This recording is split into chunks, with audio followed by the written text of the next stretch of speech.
Il existe des moments où le cœur devient lourd sans raison visible, où l'âme se fatigue sans pouvoir expliquer sa douleur, où l'on sourit devant les gens mais où, à l'intérieur, quelque chose demande secours. Peut-être que toi aussi, en cet instant, tu ressens ce silence étrange entre l'espoir et l'épuisement. En islam, ces instants ne sont jamais inutiles. Ils sont souvent des invitations discrètes d'Allah, des appels secrets adressés au cœur sincère. Aujourd'hui,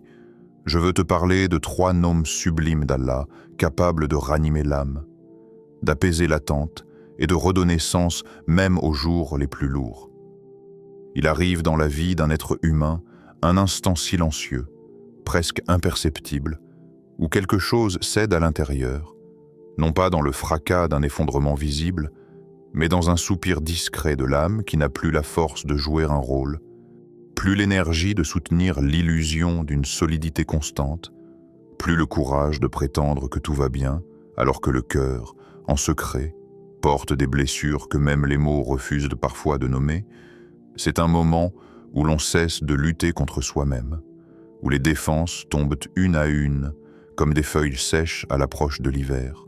où l'orgueil se fatigue de résister et laisse place à une vérité plus humble, plus nue, plus fragile, mais aussi infiniment plus authentique, car à cet instant précis, l'âme se tient devant Allah sans décor, sans masque, sans stratégie, simplement telle qu'elle est, fatiguée d'attendre, lasse de comprendre, alourdie par des prières répétées dont les réponses semblent lointaines, mais encore vivante grâce à une étincelle étrange et tenace que l'on appelle l'espérance, cette lumière fragile que les tempêtes n'éteignent pas totalement, même lorsque le cœur se croit vide, et c'est souvent ce moment que l'être humain méprise en lui-même, qu'il interprète comme une faiblesse, comme un échec personnel, comme la preuve qu'il n'est pas assez fort, pas assez patient, pas assez croyant, alors qu'en réalité, aux yeux d'Allah, cette nudité intérieure possède une valeur que les victoires apparentes ne peuvent égaler, car lorsque l'âme cesse de se défendre, elle commence à dire la vérité, et lorsque la vérité sort du cœur, même sans parole, elle devient une invocation plus puissante que de longs discours appris par habitude, une invocation silencieuse qui ne monte pas seulement par la langue, mais par chaque fissure de l'être, par chaque fatigue accumulée, par chaque larme retenue, par chaque nuit traversée avec un cœur lourd et des mains vides. Et dans cette sincérité involontaire se cache une proximité rare, car Allah ne cherche pas des serviteurs parfaits dans leur apparence, mais des cœurs réels dans leur état, des cœurs qui cessent de marchander avec lui, qui cessent de négocier leur vulnérabilité, qui cessent de dire « je vais bien » alors que tout à l'intérieur crie doucement « j'ai besoin de toi ». Et c'est là que se manifeste une vérité que le monde moderne a oubliée, une vérité que les âmes pressées n'ont plus le temps d'écouter. Ce ne sont pas les moments où l'on se croit fort qui nous rapprochent le plus d'Allah, mais ceux où l'on accepte enfin de reconnaître que l'on ne l'est pas, car dans cette reconnaissance se cache une porte invisible, une porte que l'ego ne voit pas mais que le cœur ressent, une porte qui ne s'ouvre pas avec la confiance en soi mais avec l'abandon, une porte qui ne grince pas bruyamment mais qui glisse doucement dans le silence intérieur. Et Allah, dans sa sagesse, a inscrit cette réalité dans son livre, lorsqu'il a révélé des paroles qui semblent simples mais qui portent un poids immense pour celui qui les médite réellement. Car il est mentionné dans le Coran que Allah n'impose à aucune âme une charge supérieure à sa capacité. Sourate Al-Baqarah 286, verset que beaucoup récitent machinalement sans mesurer qu'il signifie aussi que chaque fatigue intérieure, chaque effondrement discret, chaque lassitude du cœur arrive à un point où Allah sait exactement ce que l'âme peut encore porter, ni plus ni moins, et que si cette fragilité existe aujourd'hui en toi, ce n'est pas le signe que tu es abandonné, mais peut-être la preuve que ton cœur est arrivé à l'endroit précis où la sincérité devient totale, là où l'on ne demande plus à Allah par habitude, mais par nécessité, là où l'on ne se tient plus devant lui comme un serviteur confiant en ses propres forces, mais comme un être humain conscient de sa pauvreté intérieure, conscient que ses solutions se sont épuisées, que ses stratégies ont atteint leurs limites, que ses certitudes se sont fissurées, et que ce qu'il lui reste, ce n'est pas un plan mais une présence, une direction, une main invisible à laquelle s'accrocher. Et c'est précisément dans cet état que les actes les plus petits prennent une valeur immense. Car le prophète, que la paix et le salut d'Allah soient sur lui, nous a enseigné que ce qu'Allah aime le plus ne sont pas les exploits spectaculaires, mais les œuvres modestes accomplies avec constance et vérité, celles qui naissent non pas de l'enthousiasme passager mais de la fidélité du cœur, celles qui continuent même lorsque l'émotion a disparu, même lorsque l'âme est lourde, même lorsque la motivation est fragile. Car dans ces moments-là, l'acte n'est plus nourri par l'orgueil de réussir, mais par le simple désir de ne pas couper le lien avec Allah, de ne pas fermer complètement cette porte intérieure qui vient de s'entr'ouvrir. Et beaucoup ignorent que la fatigue spirituelle peut parfois être un passage, non pas vers l'éloignement, mais vers une relation plus vraie, plus dépouillée, plus profonde avec le Créateur. Une relation où l'on ne parle plus à Allah pour impressionner, mais pour survivre intérieurement, où l'on ne récite plus pour être vu comme pieux, mais pour ne pas se perdre dans le silence du monde, où l'on ne lève plus les mains par habitude, mais parce que le cœur ne sait plus où se poser ailleurs. Et à cet instant précis,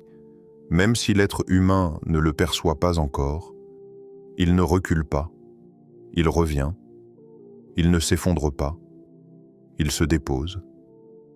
il ne termine pas un chemin, il en commence un autre, plus discret, plus intérieur, plus sincère. Car il existe une transformation que seuls connaissent ceux qui ont été fatigués longtemps, une transformation qui ne fait pas de bruit, qui ne s'affiche pas sur les visages, qui ne se raconte pas toujours avec des mots, mais qui modifie silencieusement la manière dont l'âme regarde Allah, non plus comme un secours lointain, mais comme la seule stabilité dans un monde instable. Et lorsque cette vision s'installe, même timidement, le cœur devient un lieu différent, un lieu moins orgueilleux, moins exigeant, moins pressé, mais plus vrai, plus ouvert, plus réceptif à ce que le ciel dépose lentement en lui. Et c'est ainsi que, sans s'en rendre compte, l'être humain passe d'un état où il demandait à Allah de changer les circonstances, à un état où Allah commence à transformer l'intérieur, préparant l'âme à recevoir ce qu'elle ne pourrait pas porter tant qu'elle se croyait encore autosuffisante. Et cette étape, bien que douloureuse, est l'une des plus nobles du voyage spirituel, car elle marque l'instant où le cœur cesse d'être un champ de bataille et devient peu à peu un lieu de vérité. Un espace fragile mais réel où la présence d'Allah commence à être ressentie non comme une idée, mais comme une proximité silencieuse qui accompagne même la fatigue, même le doute, même les larmes qui n'ont pas trouvé de voix. Il existe une différence subtile mais immense entre parler à Allah et le connaître, entre prononcer son nom par habitude et l'invoquer avec conscience, entre demander avec les lèvres et s'adresser avec le cœur. Et c'est précisément dans cet espace intérieur que résident les noms sublimes d'Allah, non pas comme de simples syllabes anciennes transmises par tradition, mais comme des réalités vivantes capables de remodeler silencieusement l'architecture intime de l'âme humaine. Car chaque nom divin est une porte, et chaque porte ouvre sur une compréhension plus vaste de qui est réellement celui que nous appelons, non pas selon nos attentes limitées, mais selon sa perfection infinie. Et lorsque le croyant commence à invoquer Allah par ses noms, quelque chose change profondément. Non pas d'abord dans le monde extérieur, mais dans le regard qu'il porte sur sa propre vie, ses épreuves, ses attentes, ses retards, ses douleurs et même ses espoirs. Car appeler Allah Ar-Rahman ne signifie pas seulement demander sa miséricorde, mais reconnaître que sa miséricorde précède nos erreurs. Appeler Allah Al-Hakim ne signifie pas seulement accepter sa sagesse, mais déposer l'exigence de tout comprendre. Appeler Allah Al-Qadir ne signifie pas seulement croire en sa puissance, mais abandonner l'illusion que nos propres forces sont suffisantes. Et c'est ainsi que l'invocation par les noms devient un acte intérieur d'éducation du cœur, une réorientation lente mais profonde de la conscience, comme si chaque nom divin retirait une couche d'illusion déposée par le monde, une couche d'orgueil, de peur, de précipitation ou de contrôle excessif,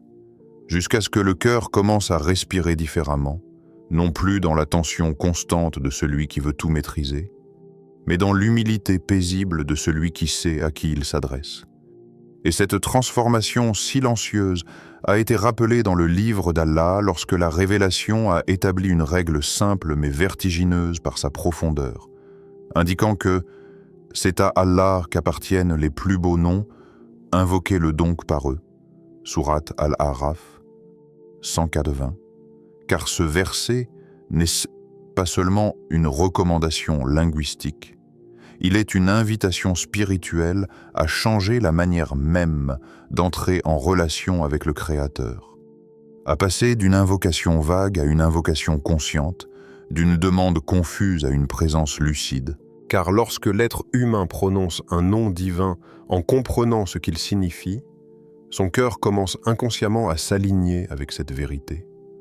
comme si l'âme se redressait intérieurement devant la grandeur qu'elle reconnaît. Et beaucoup ignorent que leurs souffrances ne proviennent pas uniquement de la difficulté des situations qu'ils traversent, mais de l'image incomplète qu'ils se font d'Allah. Car un cœur qui voit Allah comme distant se sent abandonné, un cœur qui voit Allah comme sévère se sent constamment coupable, un cœur qui voit Allah comme lent se remplit d'impatience, mais un cœur qui apprend à connaître Allah à travers. Ces noms commencent à découvrir une réalité plus vaste, plus douce, plus équilibrée, où chaque retard devient une sagesse, chaque épreuve une purification,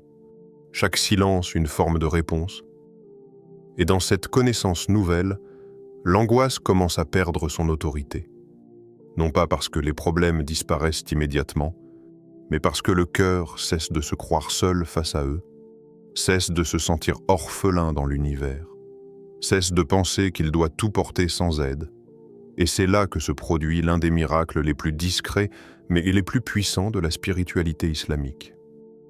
Le cœur commence à se réorganiser, comme une maison intérieure longtemps envahie par le désordre, les peurs entassées, les attentes irréalistes, les colères anciennes, les regrets non guéris, et que chaque nom d'Allah vient doucement nettoyer, remettre à sa place, éclairer une pièce obscure, ouvrir une fenêtre fermée depuis trop longtemps, et cette purification n'est pas spectaculaire. Elle ne s'annonce pas par des émotions violentes ou des visions extraordinaires. Elle se manifeste parfois simplement par une respiration plus calme, une nuit un peu plus paisible, une patience qui dure quelques minutes de plus qu'avant, une confiance fragile mais réelle qui remplace l'obsession du résultat immédiat, car invoquer Allah par ses noms, c'est accepter que la transformation commence à l'intérieur avant de toucher l'extérieur. C'est comprendre que le destin n'est pas seulement une série d'événements visibles, mais un chemin intérieur où chaque étape forge la manière dont l'âme reçoit ce qu'Allah décrète. Et lorsque cette compréhension s'installe, même les épreuves prennent une autre couleur, non pas celle d'une punition aveugle, mais celle d'une éducation divine, parfois douce, parfois sévère, mais toujours précise, toujours mesurée, toujours guidée par une science que l'être humain ne possède pas. Et dans cet apprentissage, l'homme cesse progressivement d'invoquer pour contrôler l'avenir et commence à invoquer pour être transformé par le présent, cessant de dire intérieurement « je veux que ma situation change » pour murmurer « je veux comprendre comment te faire confiance même si elle ne change pas encore ». Et ce déplacement intérieur est immense, car il marque le passage d'une foi conditionnelle à une foi enracinée, d'une relation basée sur l'attente du résultat à une relation fondée sur la reconnaissance de qui est Allah indépendamment des circonstances. Et c'est ainsi que les noms divins deviennent non seulement des clés pour demander, mais des miroirs dans lesquels le cœur apprend à se voir tel qu'il est, fragile, dépendant, limité, mais honoré par le simple fait de pouvoir appeler celui qui détient toute perfection. Et lorsque cette conscience s'approfondit, l'invocation cesse d'être une tentative désespérée d'influencer le ciel, et devient une conversation intime avec le Seigneur des mondes. Une conversation où l'âme se dépose peu à peu, où les résistances s'adoucissent, où le contrôle se transforme en confiance, et où même les silences d'Allah deviennent porteurs de sens, car celui qui connaît les noms de son Seigneur sait que derrière chaque décision se cache une miséricorde, même lorsqu'elle est voilée, même lorsqu'elle tarde, même lorsqu'elle ne correspond pas à ce que le cœur avait imaginé. Et c'est dans cette connaissance que l'invocation atteint sa forme la plus élevée. Non plus seulement une demande, mais une transformation intérieure lente, profonde et durable, qui prépare l'âme à recevoir ce que le monde ne peut offrir et ce que seule la proximité d'Allah peut réellement combler. Il y a dans la vie des fermetures qui ne font aucun bruit, des portes invisibles qui se referment sans claquer, des chemins qui se figent sans annoncer leur arrêt. Et l'être humain continue d'avancer pendant un temps, persuadé que le mouvement existe encore, que l'effort finira bien par produire un résultat, que la patience suffira à fissurer le mur, jusqu'au jour où il réalise que tout autour de lui semble immobile, que ses pas résonnent toujours au même endroit, que ses prières montent vers le ciel mais redescendent dans son cœur sans réponse visible. Et c'est alors que la fatigue commence à prendre une forme étrange, non pas celle du corps, mais celle de l'âme qui se lasse de frapper contre l'invisible, qui se lasse d'expliquer son espérance à des silences, qui se lasse même parfois de formuler ses demandes par peur de se décevoir encore, car il est plus douloureux d'attendre une réponse que de ne rien attendre du tout. Et dans cette lassitude intérieure naît une question que peu osent formuler clairement: si Allah peut ouvrir, pourquoi laisse-t-il cette porte fermée? Mais cette question, bien que compréhensible, ne voit qu'une partie du tableau, car elle regarde la serrure sans voir la main qui tient la clé. Elle observe le mur sans comprendre pourquoi il a été placé là. Elle confond retard et refus, immobilité et abandon, alors que le Nom al-Fattar porte une vérité beaucoup plus vaste, plus subtile, plus exigeante aussi, celle que l'ouverture véritable ne dépend pas de la force avec laquelle on pousse la porte, mais du moment où le cœur accepte qu'il ne possède pas la clé, car tant que l'être humain croit encore pouvoir tout débloquer par ses propres moyens, son cœur reste crispé, attaché à ses plans, enfermé dans ses calculs, prisonnier de ses scénarios. Mais lorsque la fatigue devient assez profonde pour briser cette illusion, lorsque les mains se vident de leur stratégie, lorsque l'orgueil se retire doucement devant l'évidence de ses limites, alors un autre espace commence à s'ouvrir à l'intérieur.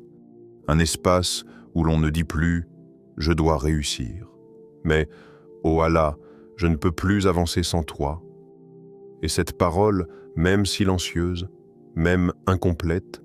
même formulée à travers une simple respiration lourde, devient une clé plus puissante que toutes celles que l'homme a forgées seul.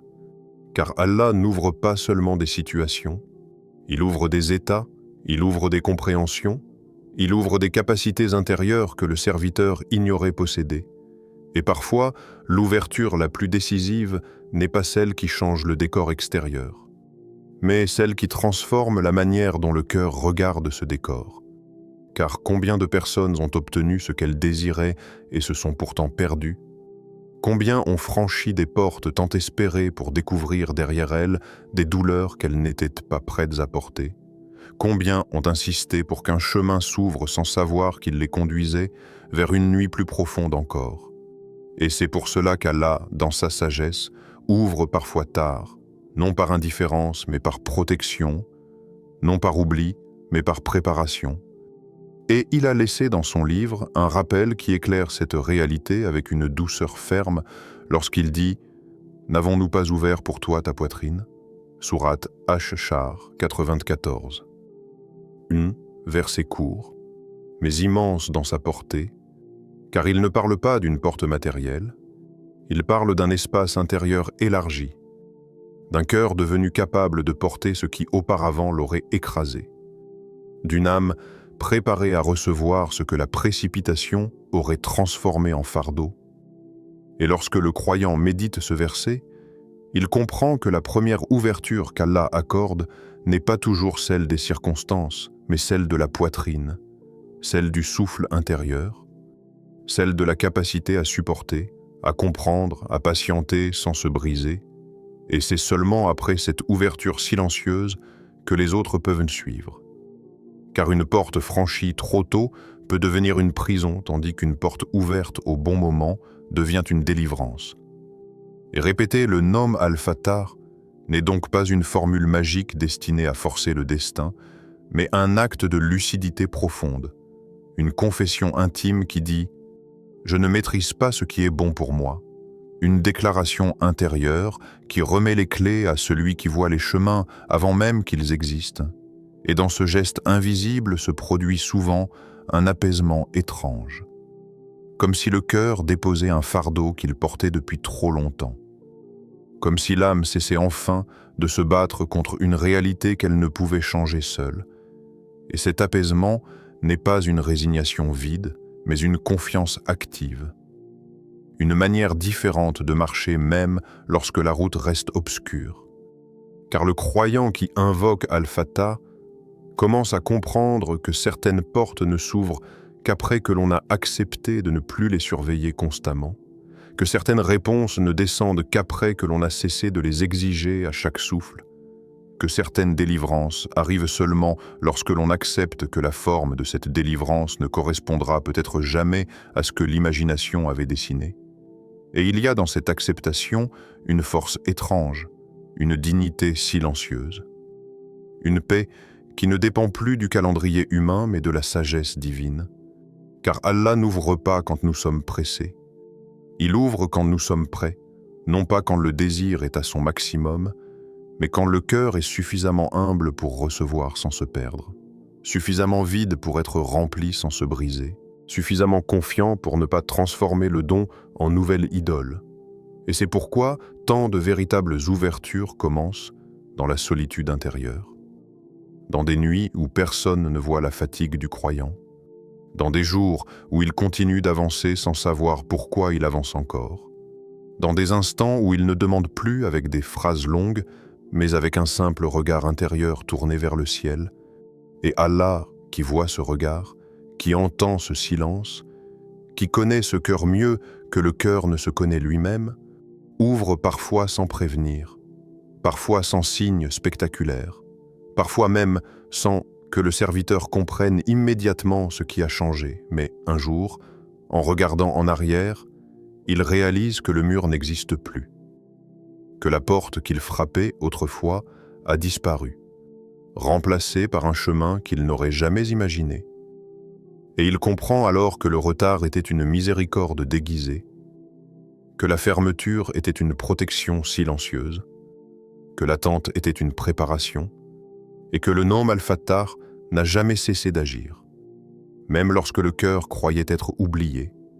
car Allah n'abandonne pas les portes confiées à sa sagesse, et il n'ignore jamais les clés que ses serviteurs déposent entre ses mains. Il existe des actions d'Allah qui ne se laissent pas entendre, qui ne traversent pas le monde comme un tonnerre, qui ne bouleversent pas le paysage extérieur, mais qui se déposent dans l'âme avec la légèreté d'un souffle, comme une main invisible posée sur un cœur fatigué, sans que celui-ci ne sache exactement quand ni comment cela a commencé. Et c'est là que réside le secret d'Al-Latif, le doux, le subtil, celui dont la miséricorde n'a pas besoin de spectacle pour être réelle, car certaines protections ne crient pas, certaines réponses ne brillent pas, certaines délivrances ne se montrent pas immédiatement, elles s'installent lentement, silencieusement, comme la lumière de l'aube qui ne surgit pas d'un coup, mais efface la nuit sans bruit. Et l'être humain, absorbé par ses attentes, ses peurs, ses calculs, traverse souvent ses bienfaits sans les reconnaître, persuadé qu'Allah ne répond pas alors qu'il agit déjà, convaincu qu'il est abandonné alors qu'il est entouré d'une douceur qu'il ne sait pas encore nommer. Car Al-Latif ne protège pas toujours en fermant brutalement une porte devant tes yeux. Il détourne parfois ton regard, il ralentit ton pas, il fait naître un doute intérieur là où tu croyais être certain. Il place un obstacle léger sur ton chemin pour t'éviter une chute profonde plus loin. Et sur le moment, tu ne comprends pas, tu t'agaces. Tu te demandes pourquoi ce retard? Pourquoi cette perte? Pourquoi cette opportunité qui disparaît? Pourquoi cette relation qui se défait?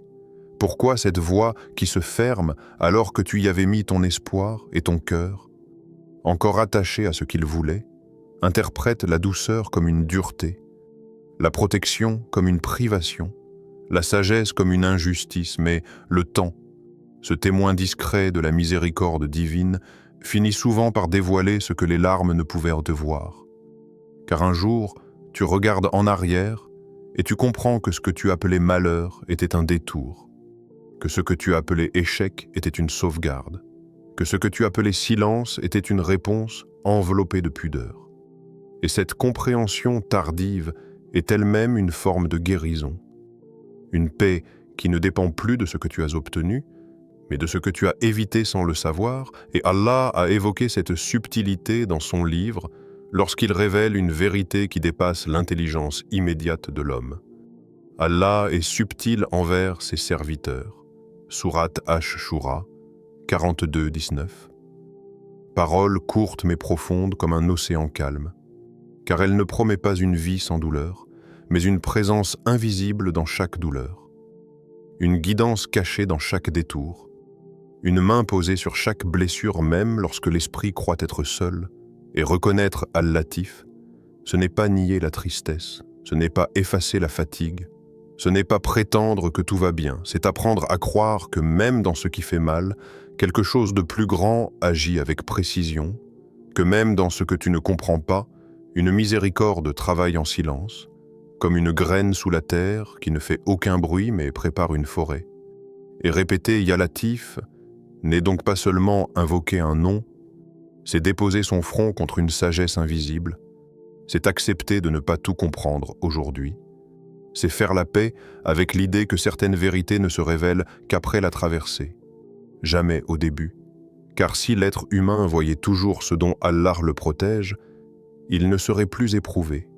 et sans épreuve, le cœur resterait fermé à des profondeurs qu'il ne découvrirait jamais, car il y a des sensibilités spirituelles qui ne naissent que dans les larmes silencieuses, des maturités qui ne s'acquièrent que dans l'attente, des certitudes qui ne se forment que lorsque les illusions se sont brisées, et Al-Latif agit précisément là, dans ces zones fragiles que le monde ignore, dans ces douleurs que tu caches par pudeur, dans ces peurs que tu n'oses pas formuler, dans ces fatigues que tu portes dignement sans en parler, car Allah ne soigne pas toujours par des miracles visibles, il soigne souvent par une diminution progressive du poids intérieur, par une colère qui s'éteint sans que tu t'en rendes compte, par une peur qui perd lentement son autorité, par une tristesse qui cesse de t'empêcher de respirer, même si elle ne disparaît pas complètement. Et ces transformations sont si discrètes que beaucoup ne les attribuent pas à Allah, pensant qu'elles viennent du temps, de l'habitude ou simplement de l'oubli, alors qu'en réalité, chaque apaisement intérieur est une visitation divine. Chaque nuit un peu moins lourde est un acte de miséricorde.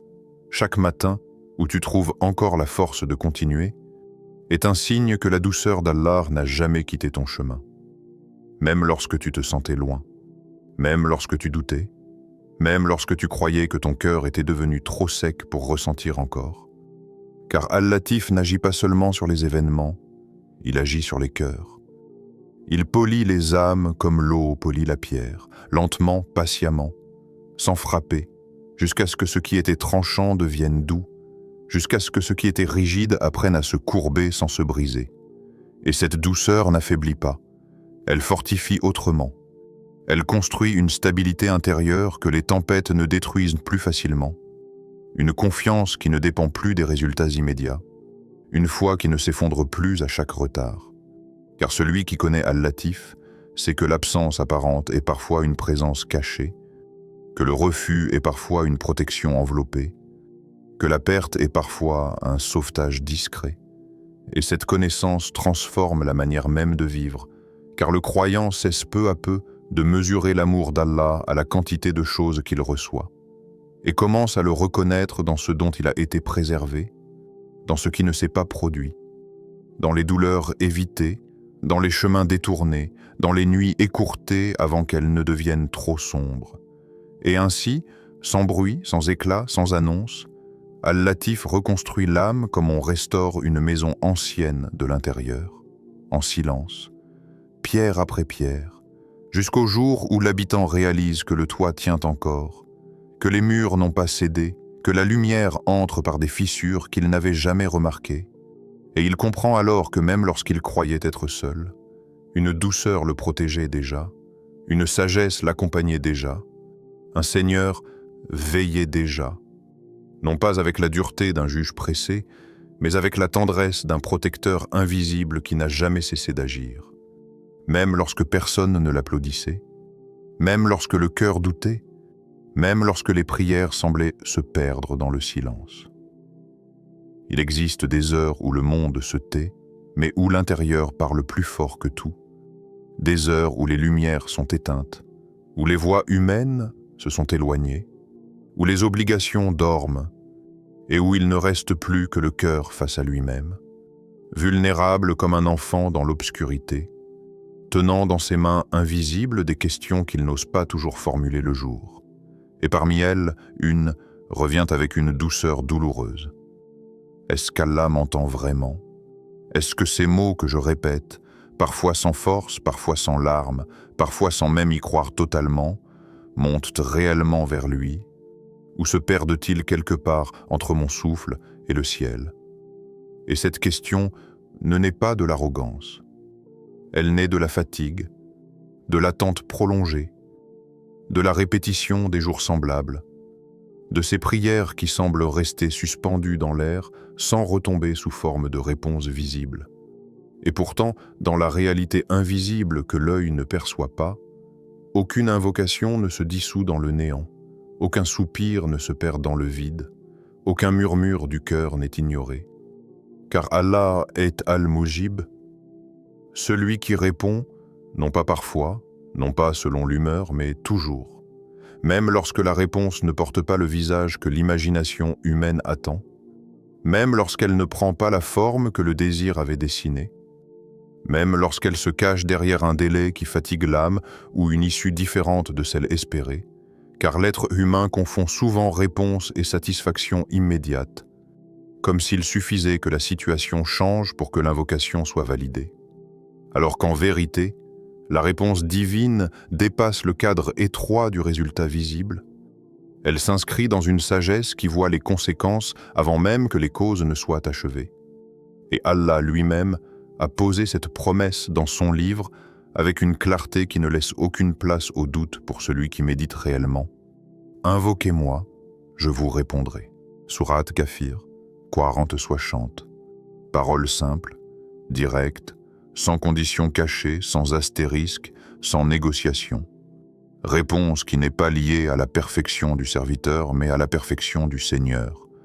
Car Allah ne répond pas parce que nous méritons. Il répond parce qu'il est celui qui répond. Et pourtant, malgré cette promesse limpide, le cœur humain continue de douter lorsque le temps s'allonge, lorsque les nuits se ressemblent, lorsque les problèmes persistent, lorsque les portes restent fermées,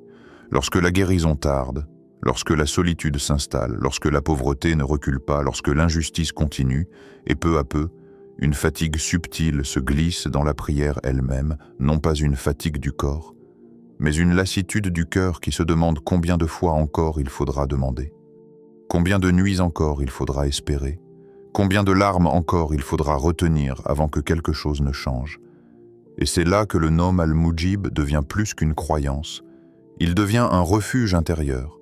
une certitude à laquelle on s'accroche lorsque même la patience semble s'effriter. Car croire qu'Allah répond ne signifie pas croire qu'il donnera exactement ce que l'on veut, mais croire qu'il donnera ce qui est juste, même si le cœur ne le reconnaît pas immédiatement, même si l'âme résiste à cette forme de réponse. Car parfois, Allah répond en donnant, et c'est la forme la plus visible, la plus facile à accepter, celle qui apaise rapidement, qui réjouit, qui confirme la foi sans trop la secouer, mais parfois. Il répond en retardant, non pas pour punir, mais pour protéger d'un don prématuré qui aurait blessé plus tard. car il existe des choses que le cœur réclame avec sincérité mais qu'il ne saurait porter sans se perdre. Des responsabilités trop lourdes, des relations trop fragiles,